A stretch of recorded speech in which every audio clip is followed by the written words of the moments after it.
Hola, hola, bienvenida y bienvenido a Guapas por Dentro Podcast, un espacio seguro de reflexión y bienestar. Mi nombre es Gise, soy psicóloga clínica y estoy muy feliz de tenerte aquí el día de hoy escuchándome. Antes de comenzar voy a aclarar algo y es que hoy estoy un poco dormida porque ayer me tomé un antihistamínico. Quien esté en el club de los alérgicos como yo me entenderá. Y eso me ha tenido hoy todo el día a media máquina y me lo tomé ayer en la noche y hoy todavía estoy así. Realmente creo que mi cuerpo es muy sensible a ese tipo de medicamentos, pero los necesito justamente por lo alérgica que soy. Y este era uno de esos que dicen que no da sueño, pero realmente a mí sí que me da sueño, me da resequedad en la boca, me enlentece, me siento como el pensamiento enlentecido, como así la lengua media tropelosa. Ahora mismo me acabé de equivocar hablando, pero bueno.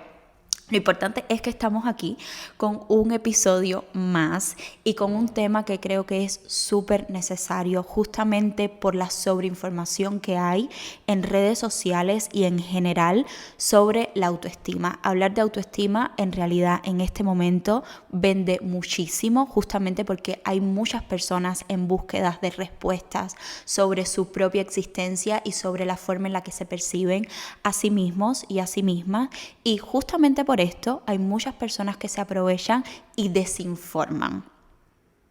Yo entro a TikTok, entro a Reels, entro a Instagram y hay tantas personas como diría mi novio, creo que esto ya lo he dicho antes, pero mi novio siempre se refiere a este tipo de personas como vendehumos, que son personas que no tienen ningún tipo de formación y que al final se dedican a visibilizar temas que desconocen realmente. Entonces, cuando visibilizas algo que desconoces, hay mucha probabilidad de hacerlo mal. Es como yo ahora visibilizar sobre diseño de interiores, aunque crea que tengo buen gusto.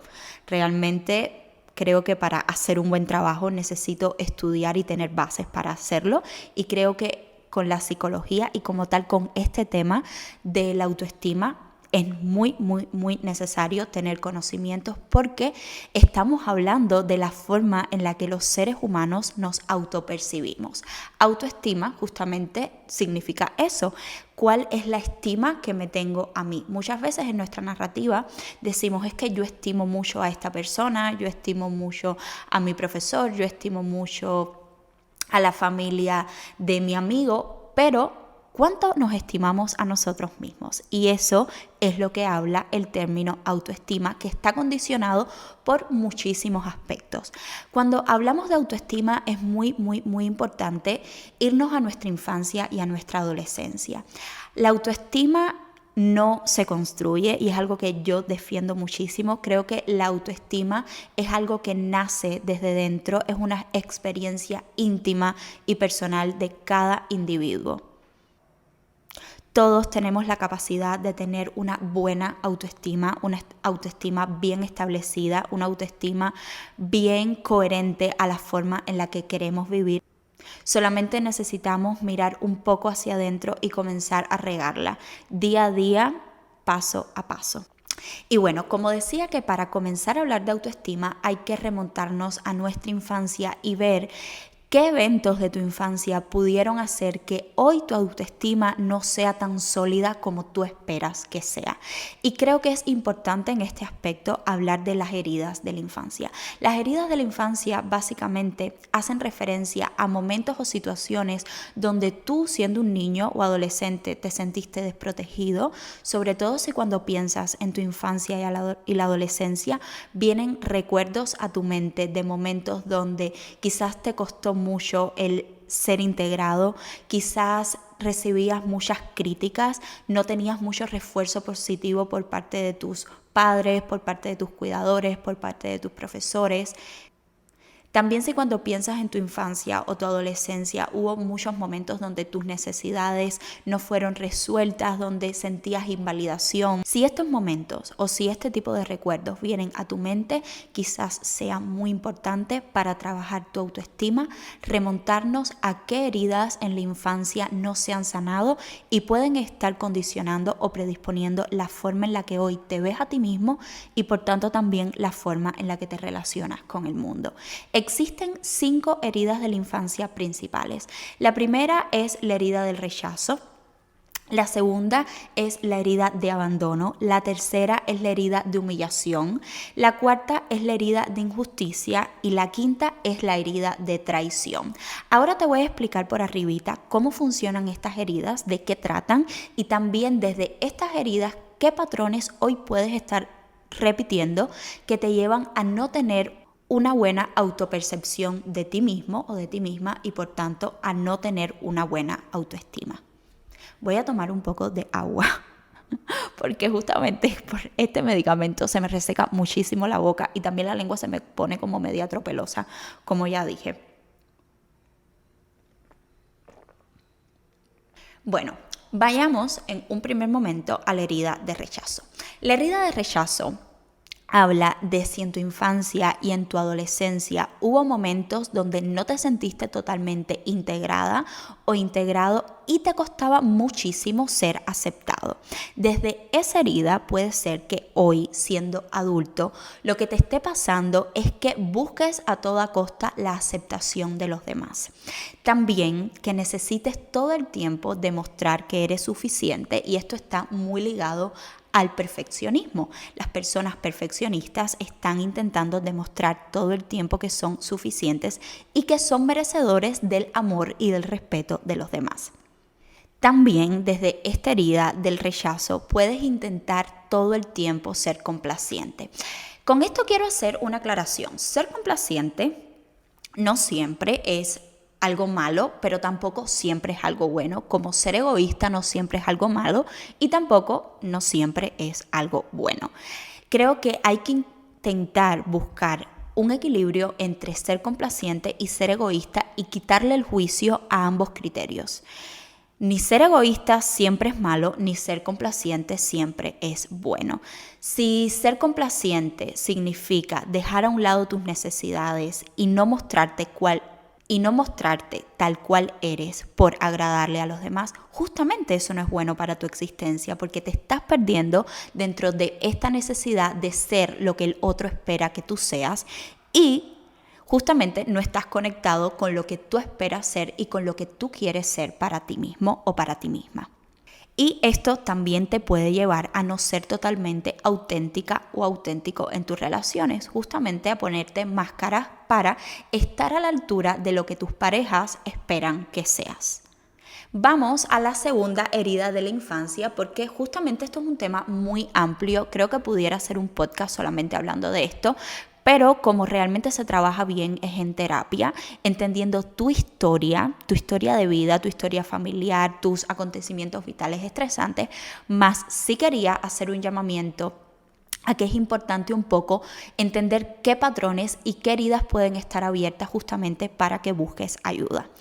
La segunda herida es la herida de abandono. Es si en algún momento sentiste que las personas que estaban a tu alrededor no estaban muy pendientes de tus necesidades o al menos de tus necesidades emocionales para cada etapa de la vida. Por ejemplo, si eras adolescente, si sentías que te invalidaban, que no te daban suficientes permisos, que no te entendían, que te sentías incomprendido, o cuando eras niño, básicamente si en algún momento estuviste conectada o conectado con esta herida de abandono, si alguna persona muy importante en tu vida dejó de serlo o simplemente tomó distancia de ti. Esta herida de abandono en la adultez te puede estar llevando a dos extremos diferentes. Un extremo es la hiperindependencia, el creer que no necesitas de nadie, el creer que no necesitas pedir ayuda. También el creer que puedes con todo, que es algo muy del positivismo tóxico, del hecho de yo puedo con todo, del hecho de no me rindo. Este es el primer extremo al que te puede haber llevado esta herida de abandono, a crear quizás una especie de coraza donde sientes que no necesitas de nadie y justamente esto te está llevando a frustrarte muchísimo en tu adultez, autosabotearte, porque obviamente si necesitamos de los demás, somos personas interdependientes. Y también te puede estar llevando al otro extremo. El otro extremo es a un patrón de dependencia emocional. Si sientes que en tu mayoría de relaciones sufres de dependencia, que sientes que sin la otra persona te mueres, que no eres suficiente, que estás súper desconectado, desconectada de ti y que vives a través del otro, puede ser que en tu infancia hayas vivido esta herida de abandono. Ahora vamos a la tercera herida, que es la herida de traición. Vamos a hablar de la herida de traición. La herida de traición es una herida que habla si en tu infancia y adolescencia alguna persona que era muy importante para ti atentó contra tu confianza. Lo que significa que hoy en día te puede estar llevando a repetir muchísimos patrones donde tu autoestima se vea un poco en peligro, como por ejemplo una necesidad de control constante,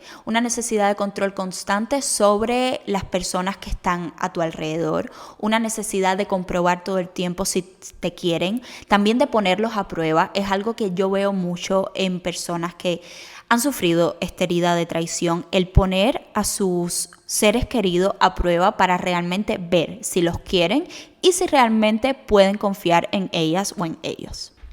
También esta herida te puede estar llevando a tener una visión pesimista y generalizada sobre los demás.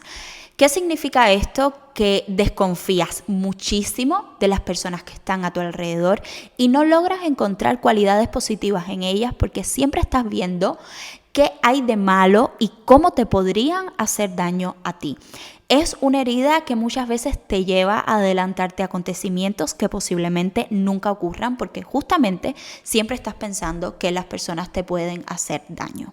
La cuarta herida es la herida de humillación. La herida de humillación habla si en tu infancia y adolescencia recibiste muchas críticas. Si tienes el recuerdo que la narrativa de las personas que estaban a tu alrededor era en contra de lo que eras, en contra de tus capacidades, por ejemplo, si te decían que iban a esperar de ti, que al final no hacías nada bien, que eras una vergüenza, que tenías que aprender de tu hermana, tu hermano, que tenías que aprender de un primo y que como eras realmente no era bueno. Si te pusieron ese tipo de etiquetas, quizás la etiqueta de vago, la etiqueta de irresponsable, la etiqueta de bueno o buena para nada, esta herida hoy en la adultez, si no la has sanado, te puede estar afectando.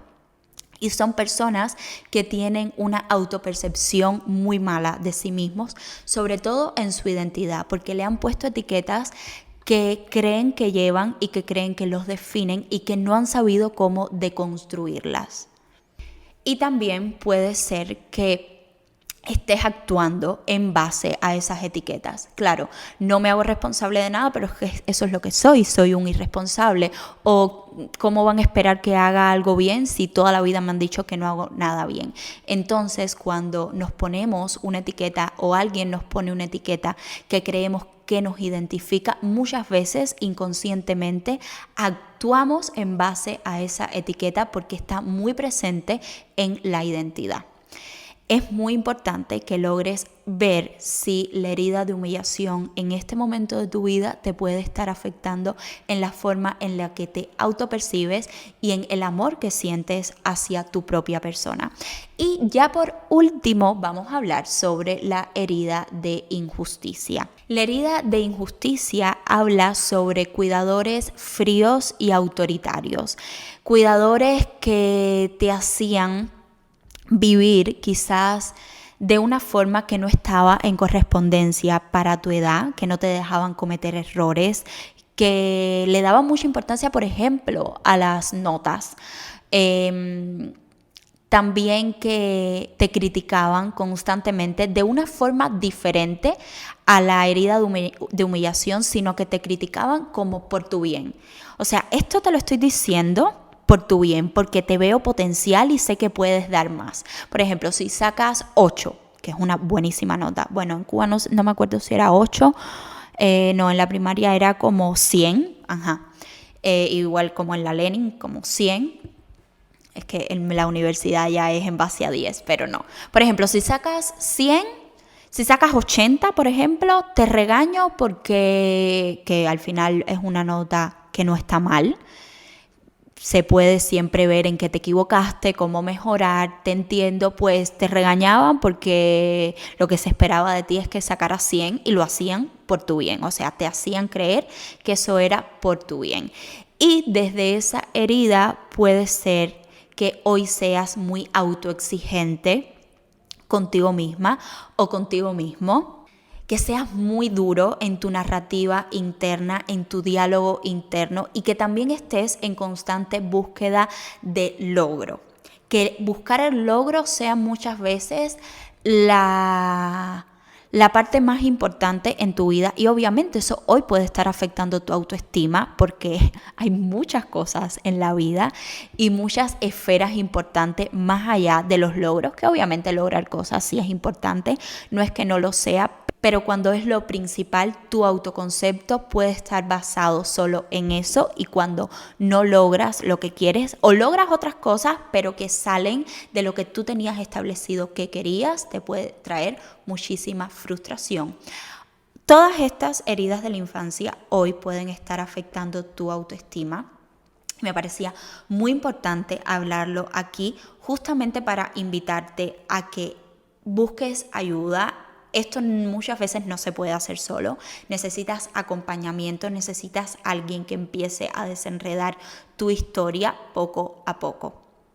Y esto se hace en un proceso terapéutico y que creo que son sesiones muy bonitas, creo que son sesiones de mirar mucho hacia adentro, de mucha introspección, de sanar, de abrazar a ese niño que encontró estos patrones como forma de defenderse del mundo, pero que ya no necesita seguirlos, ya no necesita ser perfeccionista, ya no necesita tener el control constante, ya no necesita ser hiperindependiente o muy dependiente, ya tampoco necesita tener una narrativa muy fuerte consigo mismo para que los demás lo acepten y todas las cosas que mencioné anteriormente, cómo desde el adulto que eres hoy puedes reconciliarte con eso, romper patrones y tener una forma más sana de vivir y de autopercibirte.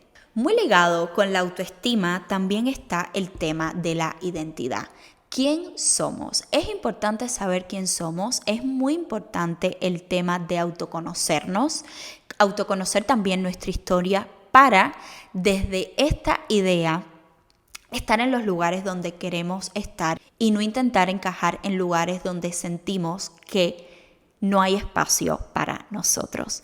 ¿Quién somos? Nos ayuda a saber, por ejemplo, a qué nos queremos dedicar. Yo creo que durante mucho tiempo no estuve muy conectada, más allá de que en mi familia sí me potenciaban mucho esta cualidad en qué era buena, y no sé si lo saben, pero yo cambié de carrera, yo estudiaba una ingeniería y bueno, terminé estudiando psicología, hoy soy psicóloga y creo que si yo personalmente, yo hubiera estado conectada con quién era, nunca hubiera estudiado algo relacionado con cálculos, computación, para nada. Yo creo que yo soy buena comunicadora, que eso forma parte de mi identidad y por tanto necesito estar en lugares que potencien esa característica en mi identidad. Creo que soy muy empática, creo que tengo muy buena expresión oral, por ejemplo, soy muy afectiva a la hora de relacionarme con el otro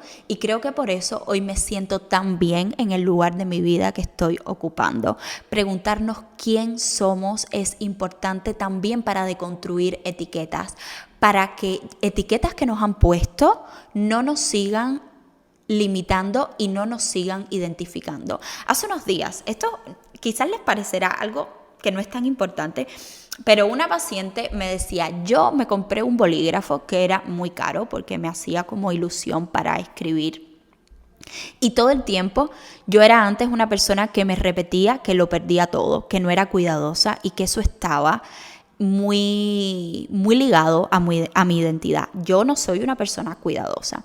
Y claro, le pregunté, ¿y cuánto tiempo llevas ya con el bolígrafo? Y me dijo, 2 años. Y le pregunté también, ¿y cuándo fue la última vez que perdiste algo? Y me dijo, realmente hace muchísimo tiempo, no se me han perdido ni las llaves, nunca he perdido un teléfono, nunca he perdido maquillaje, porque también me gusta invertir como en maquillajes caros, me estaba contando ella.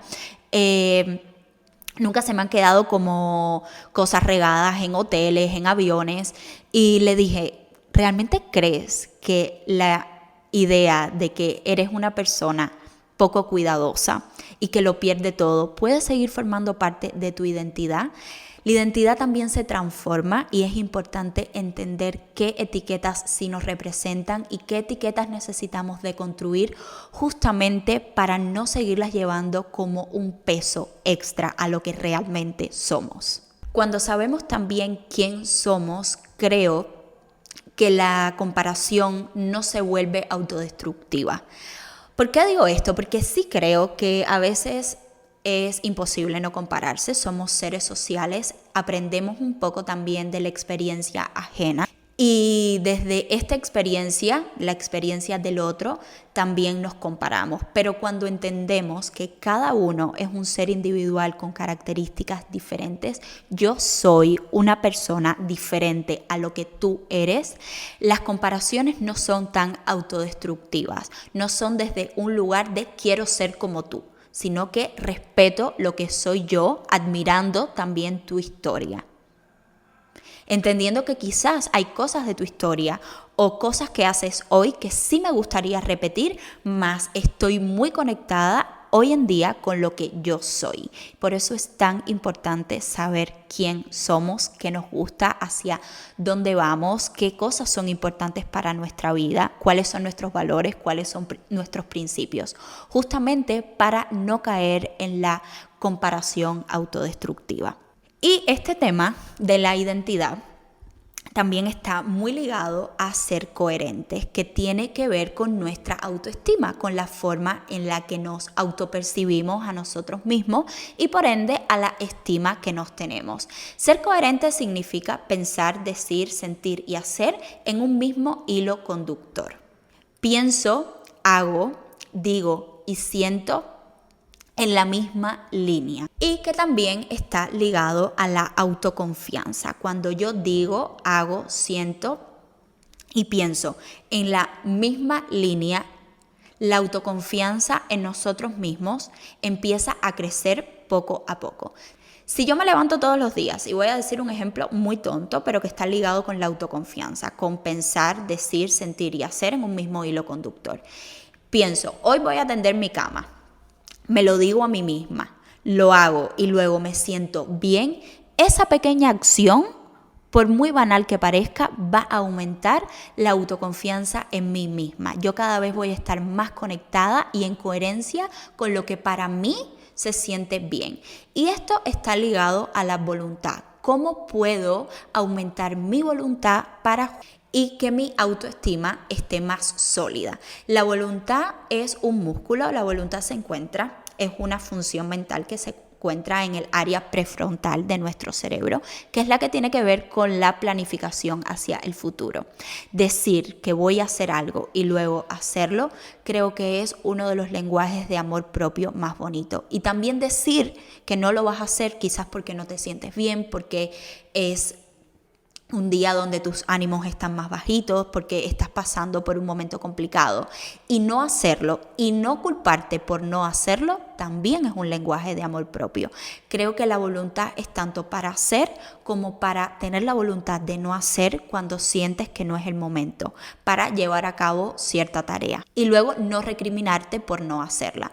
Por ejemplo, si dices, voy a ir al gimnasio, era lo que te habías dicho, pero luego te empiezas a sentir mal y dices, creo que es mejor no ir al gimnasio. Y no vas, pero luego te sientes culpable por no haber ido. ¿Realmente estás aumentando la autoconfianza en ti? No.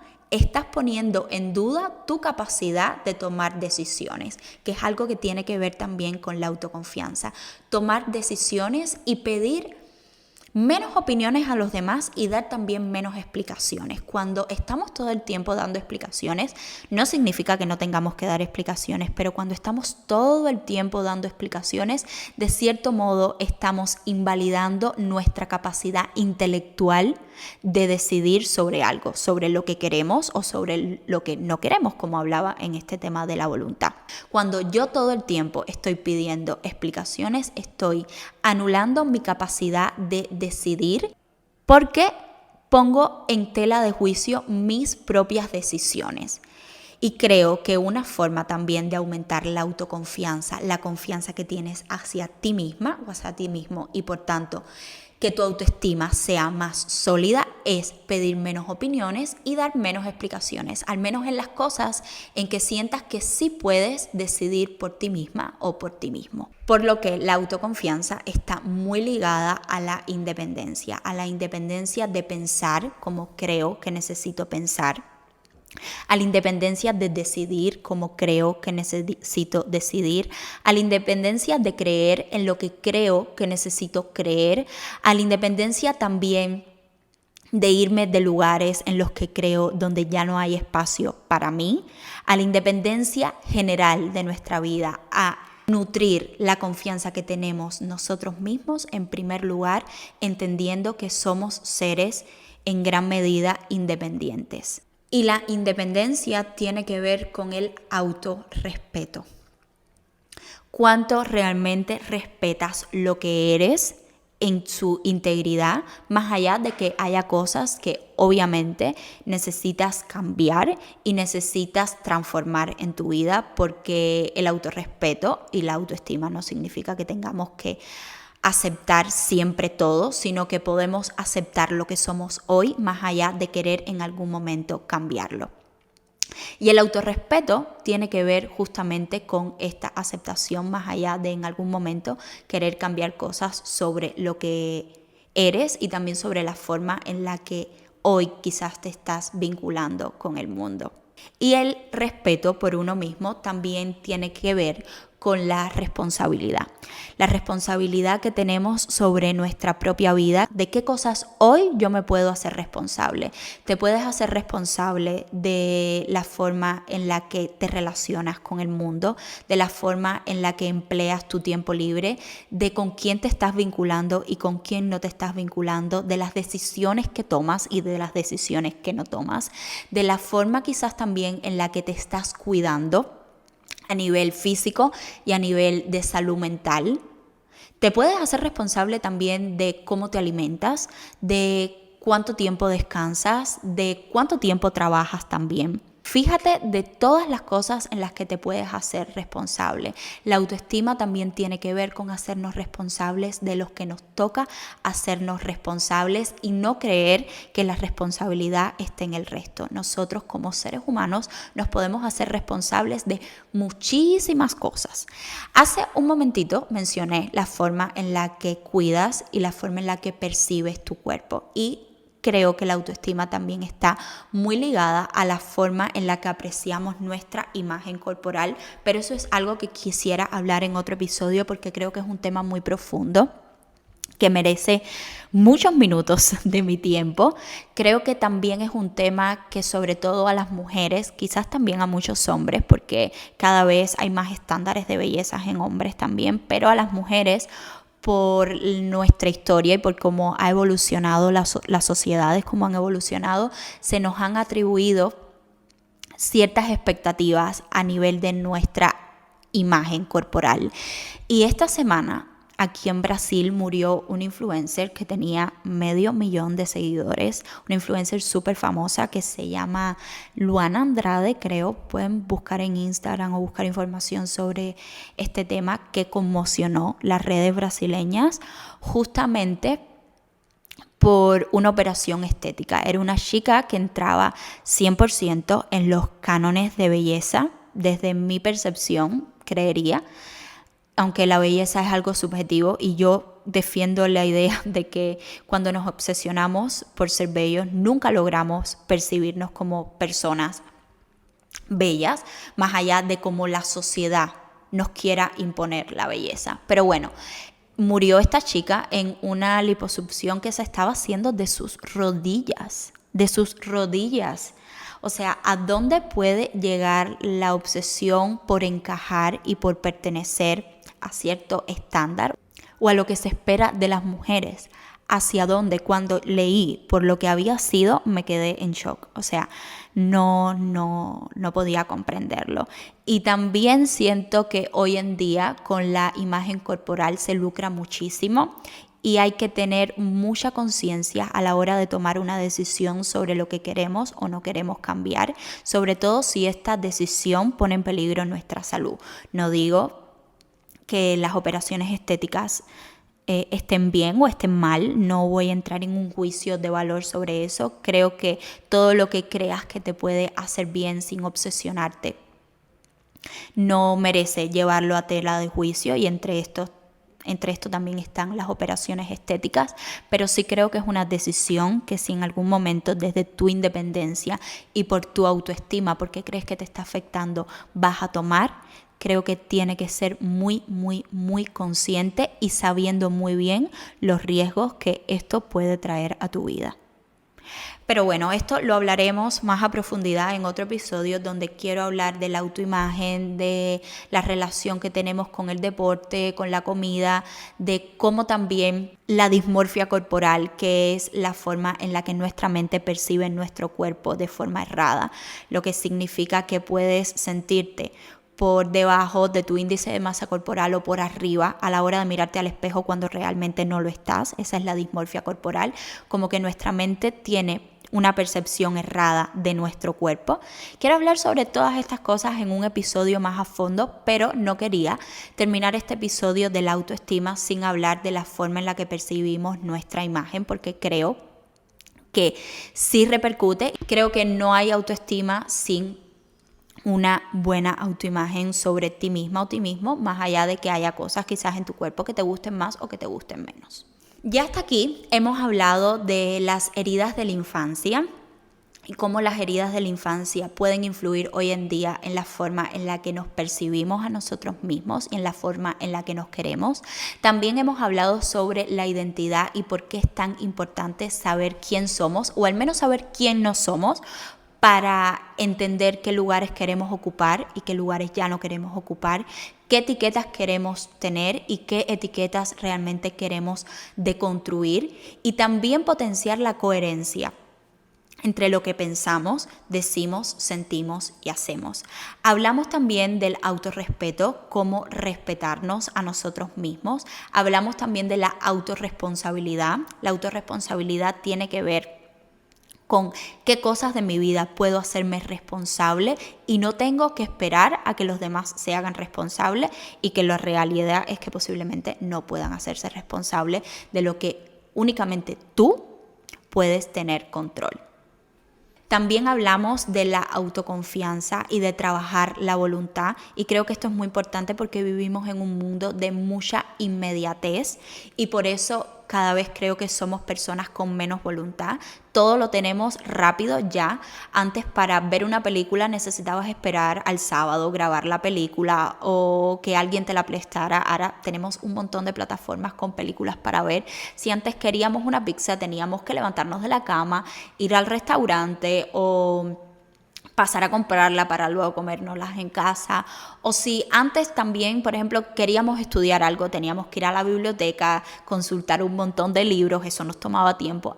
Ahora tenemos un montón de bibliotecas y de plataformas virtuales, como por ejemplo Google Académico, donde hay 1 millón de artículos y donde puedes hasta buscar por las palabras que tú necesitas. O sea, todo hoy en día es muy fácil. Si querías conocer a alguien, tenías que salir de fiesta o al menos intentar acercarte a la otra persona. Ahora hay un montón de aplicaciones de citas y no digo que eso esté bien o mal, creo que significa que ha habido una evolución, pero que justamente tenemos que ser conscientes de eso para entrenar la voluntad, porque más allá de que existan muchas facilidades, existen muchas otras cosas en la vida que necesitan y precisan de nuestra voluntad, de nuestro hacer diario y de nuestra coherencia entre lo que decimos o no decimos que vamos a hacer, porque justamente la voluntad es para decir lo que quieres hacer y también para decir lo que no quieres hacer, o lo que en un momento determinado sientes que no puedes hacer y luego no reprocharte por eso. Hablamos también de la autoimagen y cómo la autoimagen puede influir en la forma en la que nos apreciamos a nosotros mismos. Y ya por último, quiero invitarte a que desarrolles y potencies la autoestima de los demás. La autoestima, más allá de ser algo que nace de dentro, que es una experiencia íntima y personal, sí creo que como seres humanos que nos vinculamos con otros podemos potenciar las cosas en que los demás son buenos, las cosas que hacen bien, la forma en la que aportan a nuestras vidas y en la que aportan al mundo. Hacerles saber que son seres valiosos y que merece la pena también que estén conectados consigo mismos. Hacerles saber que son seres valiosos. Invitarlos a que se acepten como son, más allá de que hayan cosas que quieran o que necesiten cambiar, pero que en este momento sean amables en su propio diálogo interno. Creo que la autoestima, más allá de ser algo que nace desde dentro, sí se puede potenciar y sí se puede regar en los demás, que es lo que quiero un poco hacer con este podcast. Si crees que necesitas ayuda porque en este momento no te estás reconociendo de una forma adecuada, lo hagas. Y también aclararte que aunque sientas que hay cositas en ti que necesitas mejorar, mereces ser querido y querida por otras personas. Yo no me suscribo al pensamiento de que para que te quieran tienes que quererte primero tú. Por eso quería incluir esto de desarrollar la autoestima en los demás. Más allá de que hoy no te estés pudiendo reconocer como te gustaría o no te estés pudiendo mirar de la forma amable en la que te gustaría hacerlo, sí mereces el amor de otras personas y muchas veces ese amor de otras personas es el que hace que el amor por ti misma florezca. Cuando nunca nadie antes te ha mirado de una forma amable, de una forma en la que se potencia todo lo que tienes para ofrecer, de una forma en la que te sientes merecedor o merecedora, es muy difícil que logres tú también mirarte de esa forma. Por eso, déjate querer, porque dejarse querer también es quererse. Hasta aquí el episodio de hoy. Espero que te haya servido. Espero que entres en conciencia con todo lo que conversamos y que si necesitas pedir ayuda profesional, lo hagas. Te invito también a que me mandes un mensaje directo y me cuentes qué te pareció o comentes mi última publicación en Instagram porque eso me ayudaría muchísimo. Te mando un abrazo muy grande y nos vemos la próxima semana. Bye.